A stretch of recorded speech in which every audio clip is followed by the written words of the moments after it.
Welcome to another episode of Haunted Places. Tonight we're going to look at the story of a ghost, a young woman who just wants to be loved. And you'd better love her if you know what's good for you. When the infamous French serial killer Henri Landru was about to face the guillotine, a priest asked him to divulge the secret of how he disposed of so many bodies without leaving a single trace. Landru replied, "Dear priest, I am about to go on a long journey and have only this little bit of baggage. Let me take it with me. I guess when the time comes for us to pass over, we all have our baggage, our loves, our hates, our hopes, our dreams. If the emotions are strong enough, perhaps some part of us can transcend death." Sarah Fletcher was born in Oxfordshire in the last quarter of the 18th century.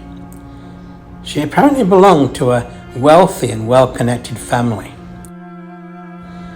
She married a sea captain. One day she found out that he intended to commit bigamy.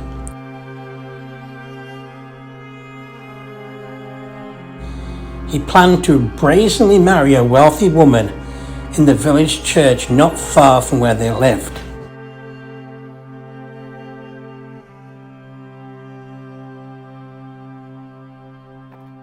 "Speak now, or forever hold your peace."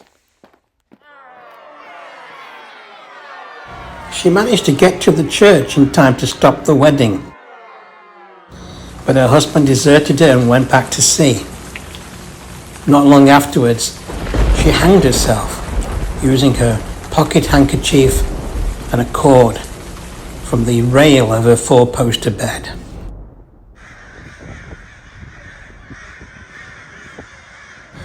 Those who died by their own hand were not normally allowed burial in consecrated ground, but Sarah was laid to rest in Dorchester Abbey Church.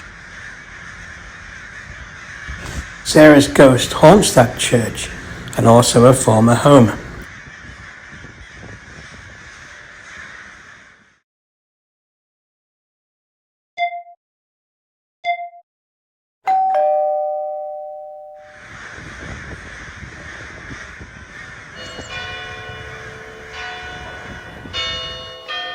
It is said that in death she is beautiful, red-haired, voluptuous, and focused on making men adore her. So successfully that a number of men, including at least one clergyman, have succumbed to an overwhelming need to love and protect her.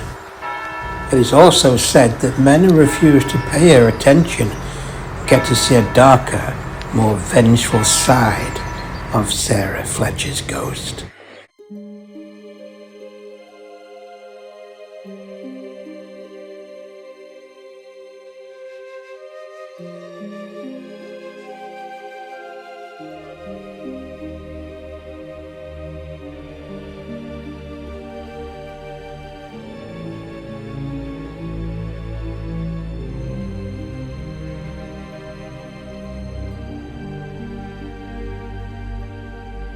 The epitaph on Sarah's tomb suggests that the church chose to believe that she took her life while in a state of complete mental collapse and was thus absolved from the sin of self-murder.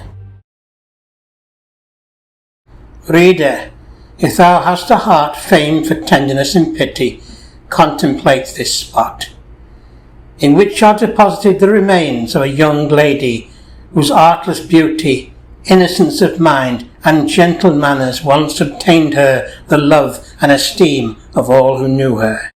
But when nerves were too delicately spun to bear the rude shakes and jostlings which we meet with in this transitory world, nature gave way. She sunk and died, a martyr to excessive sensibility. Mrs. Sarah Fletcher, wife of Captain Fletcher, departed this life at the village of Clifton on the 7th of June 1799, in the 29th year of her age. May her soul meet that peace in heaven which this earth denied her. This is Sarah's last home, where she lived with her scheming husband and where she committed suicide. The house is called Courtiers, and it's on Watery Lane in Clifton Hampden. Courtiers has been just about constantly occupied since Sarah's time. In the early 1900s, it became a private school for girls. This photo was taken in 1913. But whether the house is occupied by scholars or families, there have been regular encounters with Sarah's ghost. She likes attention. Sometimes she wears a long black coat, sometimes a purple ribbon in her red hair. If she doesn't get attention, Sarah can be mean. She can make her point dramatically, even going as far as to reenact her own hanging.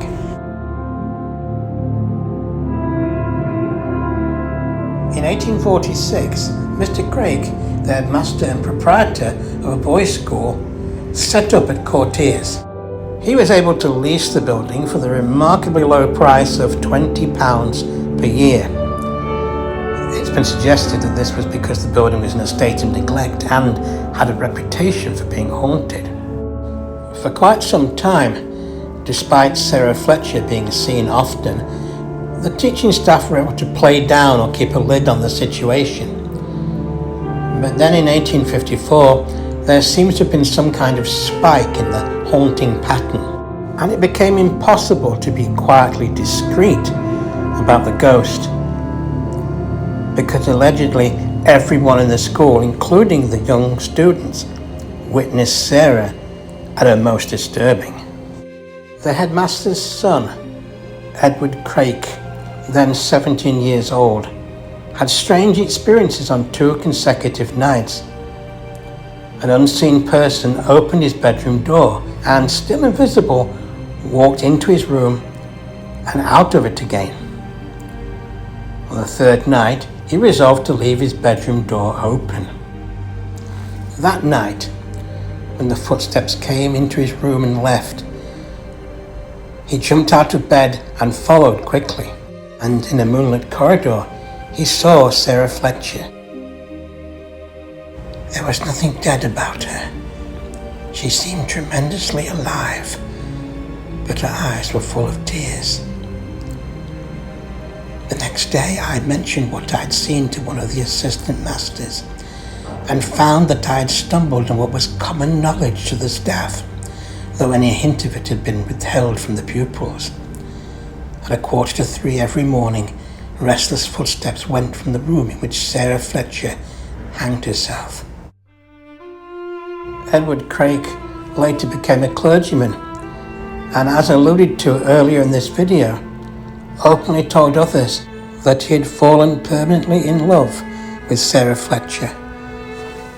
That night he had seen her weeping ghost in the moonlit corridor.